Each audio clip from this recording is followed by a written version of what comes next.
طاهر القلب نقي ذاكر لله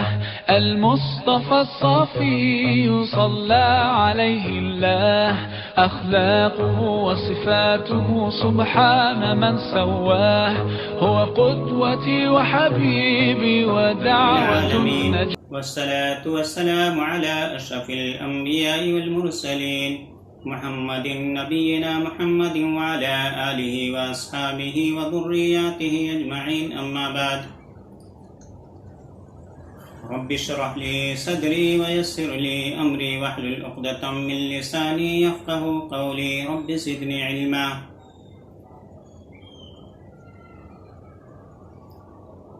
محترم ناظرین کرام، السلام علیکم ورحمۃ اللہ وبرکاتہ۔ اللہ تبارک و تعالیٰ نے امت مسلمہ پر خصوصی فضل و کرم فرمایا کہ اس کی ہدایات کے لیے محمد صلی اللہ علیہ وسلم کو آخری رسول بنا کر مبعوث فرمایا۔ اسی طرح اللہ تبارک و تعالیٰ نے اس امت کے نیک بندوں کے لیے خاص مہربانی کرتے ہوئے ایسے مواقع اور اوقات مقرر فرمائے جن میں لوگ کثرت کے ساتھ نیک اعمال کا اہتمام کرتے ہیں، اپنے لیے زیادہ سے زیادہ خیر اور بھلائی کو جمع کرنے کی سعی کرتے ہیں، جبکہ غافل لوگ ان لمحات کو لہو و لعب میں گزار دیتے ہیں یا سو کر ضائع کر دیتے ہیں، اور انہیں یہ علم بھی نہیں ہوتا کہ وہ کتنے سنہرے اوقات ایسے ہی غفلت میں گزار رہے ہیں۔ اگر وہ ان اوقات میں تھوڑا سا بھی نیک عمل کا اہتمام کریں تو یہ ان کے لیے دنیا مافیہ سے بہتر ہوگا۔ ایسے ایام اور اوقات میں سے قابل ذکر اور انتہائی اہمیت کے حامل ذی الحجہ کے پہلے 10 دن ہیں۔ کتاب اللہ اور سنت رسول صلی اللہ علیہ وسلم نے جا بجا ان ایام کی فضیلت کو اجاگر کیا ہے۔ اللہ تبارک و تعالیٰ نے فرقان حمید قرآن مجید میں ارشاد فرمایا والفجر ولیال عشر، قسم ہے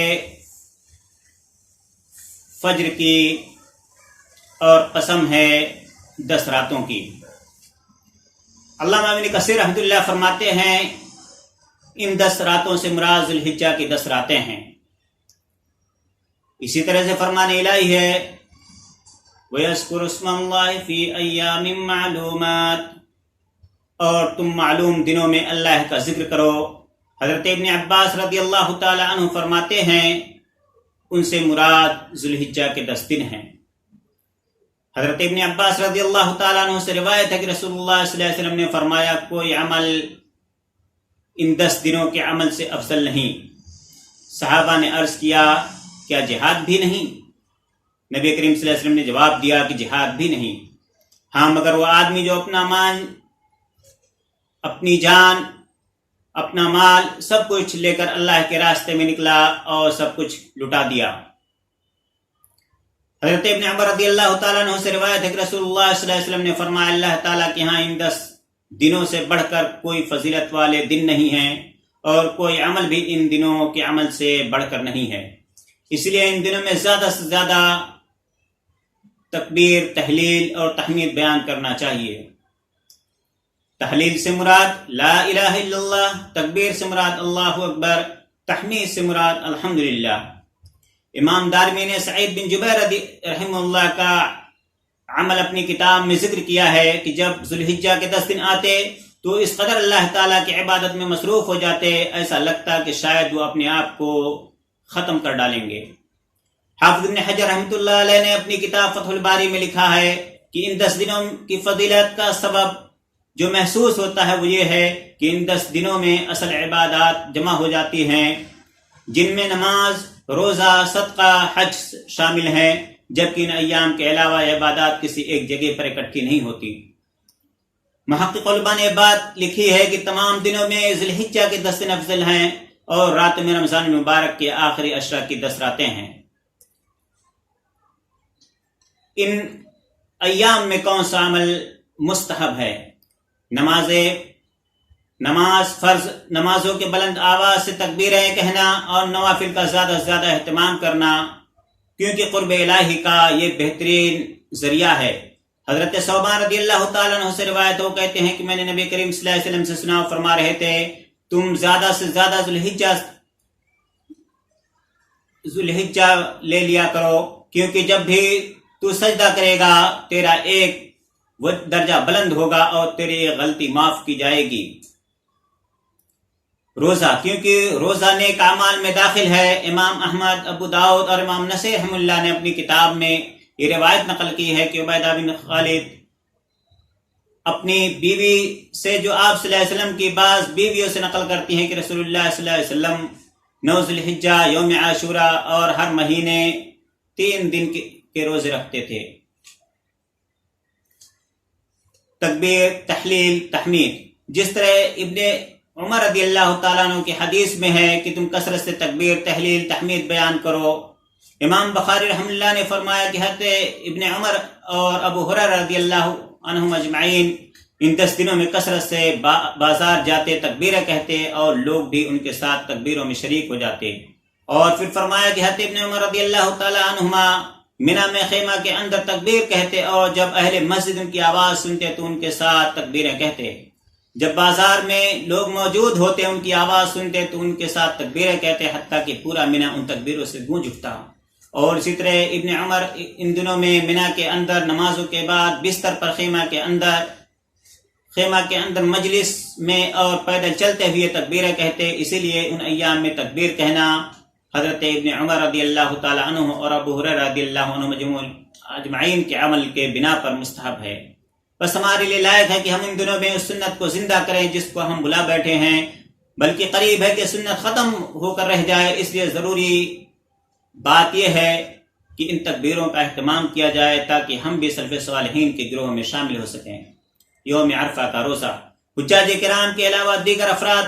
کو اس روزہ کا اہتمام کرنے کی تاکید وارد ہوئی ہے۔ مسلم شریف میں ہے کہ آپ صلی اللہ علیہ وسلم نے فرمایا میں اللہ تعالیٰ سے پر امید ہوں کہ اس روزے کی وجہ سے وہ پچھلے سال کے گناہ معاف فرما دے گا۔ یوم النحر کی فضیلت، 10 دن کی فضیلت سے اکثر مسلمان غافل ہو چکے ہیں۔ علماء نے مطلق طور پر اس دن کو سال کے تمام دنوں سے افضل قرار دیا ہے، حتیٰ کہ یوم عرفہ سے بھی افضل کہا ہے۔ ابن قیم رحمہ اللہ کہتے ہیں کہ اللہ کے پاس افضل ترین دن یوم النحر ہے اور وہ حج اکبر کا دن ہے۔ جس طرح سنن ابی داؤد میں ہے کہ اللہ کے ہاں سب سے زیادہ بزرگی والا دن یوم النحر ہے، اس کے بعد منی میں قیام والا دن ہے۔ اور بعض علماء کہتے ہیں کہ یوم عرفہ کا دن افضل ہے کیونکہ یوم عرفہ کا روزہ رکھنے سے 2 سال کے گناہ معاف ہو جاتے ہیں، اور یوم عرفہ کے علاوہ کوئی دن ایسا نہیں ہے جس میں اللہ تعالیٰ کثرت کے ساتھ لوگوں کو جہنم سے آزاد کرتا ہو، اور اس دن اللہ تعالیٰ بندوں کے سب سے زیادہ قریب ہوتا ہے، اور اسی دن اللہ تعالیٰ کے فرشتے عرفہ کا وقوف کرنے والوں پر فخر کرتے ہیں۔ صحیح قول کے مطابق یوم النحر ہی افضل دن ہے کیونکہ اس کا ثبوت حدیث سے بھی ملتا ہے جس کے مقابلے میں کوئی قابل ذکر دلیل نہیں ہے۔ بہرحال اس بات پر کوئی فرق نہیں پڑتا، یوم عرفہ افضل ہو یا یوم النحر افضل ہو، مسلمان کو تو ایسی فضیلت پا لینے کا مشتاق ہونا چاہیے اور اس سنہری فرصت سے موقع سے فائدہ کے حصول کی فکر ہونا چاہیے۔ مسلمان کو کوشش ہونی چاہیے ویسے مواقع کا سچی اور پکی توبہ کے ساتھ خیر مقدم کرے، اس کو اپنے گناہوں اور غلطیوں پر پشیمان ہونے کے ساتھ اس موسم خیر کا استقبال کرنا چاہیے، کیونکہ گناہ انسان کو اللہ تعالیٰ کی رحمت سے دور کر دیتے ہیں اور خالق کے کائنات کے ساتھ دلی تعلق کو ختم کر دیتے ہیں۔ اس لیے انسان کو پکے اور سچے عزم کے ساتھ ایسے مواقع کا خیر مقدم کرنا چاہیے کہ اس کی پوری کوشش اللہ تعالیٰ کی رضا کے لیے حصول کے لیے ہو، کیونکہ جو بھی بھلائی کی کوشش کرتا ہے اللہ تعالیٰ ضرور اس کی مدد فرماتا ہے۔ فرمان الہی ہے کہ جو ہمارے لیے کوشش کرتا ہے ہم ان کو اپنے راستے صراط مستقیم کی طرف ہدایت دیتے ہیں۔ اور اللہ تعالیٰ نے فرمایا وَسَارِعُوا إِلَىٰ مَغْفِرَةٍ مِّن رَّبِّكُمْ وَجَنَّةٍ عَرْضُهَا السَّمَاوَاتُ وَالْأَرْضُ أُعِدَّتْ لِلْمُتَّقِينَ، اپنے رب کی بخشش کی طرف جلدی کرو اور اس کی جنت کی طرف جلدی کرو جس کی کشادگی زمینوں اور آسمانوں کی وسعت کے برابر ہے، اور اس نے جنت انہی متقیوں کے لیے تیار کر رکھی ہے۔ اے مسلمان بھائیوں،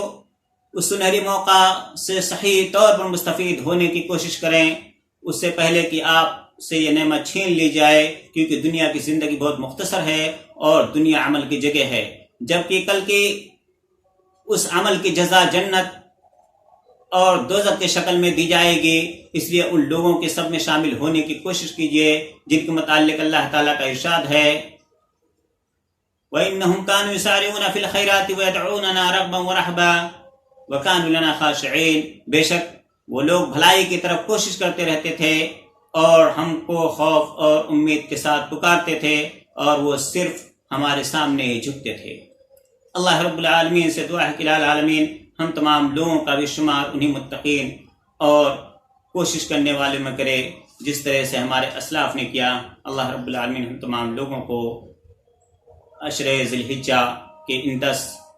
دنوں میں، ابتدائی 10 دنوں میں زیادہ سے زیادہ نیک کام کرنے کی توفیق عطا فرمائے، آمین۔ اقول قولی ھذا استغفر اللہ لسائر المسلمین فاستغفروہ لذنوبہم انہ هو الغفور الرحیم۔ السلام علیکم و رحمۃ اللہ وبرکاتہ۔